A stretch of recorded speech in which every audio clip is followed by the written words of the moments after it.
नमस्कार. जनगणना 2027च्या पहिल्या टप्प्याला संपूर्ण देशामध्ये सुरुवात होत आहे आणि भारताचं शक्ती केंद्र असलेला महाराष्ट्र पुन्हा एकदा महत्त्वाच्या राष्ट्रीय मोहिमेत पुढाकार घेत आहे. मला हे जाहीर करताना आनंद होत आहे की राज्यातील जनतेसाठी स्वगणना वेब पोर्टल 1 ते 15 मे 2026 पर्यंत अधिकृतपणे उपलब्ध असेल. महाराष्ट्रातील प्रत्येक कुटुंबाला या विशेष डिजिटल उपक्रमाचा भाग होण्याची संधी आहे. यामध्ये आपण सर्वांनी सहभागी व्हावं असं मी आपल्या सर्वांना आवाहन करते. se.census.gov.in या संकेतस्थळाला भेट देऊन आपण आपल्या घरून आपल्या सोयीनुसार इतर कोणत्याही ठिकाणाहून आपली माहिती नोंदवू शकता.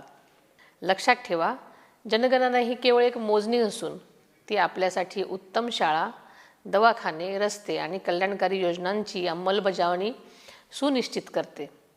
प्रत्येक व्यक्तीला आणि प्रत्येक कुटुंबाला प्रगतीचा योग्य वाटा मिळावा यासाठी आपण योग्य माहिती भरणं व आपला सक्रिय सहभाग नोंदवणं गरजेचं आहे. ज्या व्यक्तींना ही प्रक्रिया ऑनलाईन पूर्ण करणं शक्य नाही त्यांनी काळजी करण्याचं काहीच कारण नाही. जनगणना प्रगणक 16 मे ते 14 जून 2026 या 30 दिवसांच्या कालावधीत तुमच्या घरी भेट देतील. आपल्या घरी येणाऱ्या जनगणना प्रगणकाचे आपण पारंपरिक महाराष्ट्रीय आदरातिथ्याने स्वागत करावं आणि त्यांना त्यांचं कर्तव्य पूर्ण करण्यास सहकार्य करावं अशी मी आपल्या सर्वांना विनंती करते. आपण दिलेली प्रत्येक माहिती अत्यंत गोपनीय असून ती कायद्याने सुरक्षित आहे. तिचा वापर केवळ आपल्याच राज्याच्या नियोजनासाठी आणि विकासासाठीच केला जाईल. हे पोर्टल आता कार्यान्वित झालं आहे. चला, राष्ट्रीय मोहिमेत आपली एकजुटता सिद्ध करूयात. आज दिलेली काही मिनिटं महाराष्ट्राची पुढील 10 वर्षाची प्रगती सुरक्षित करतील.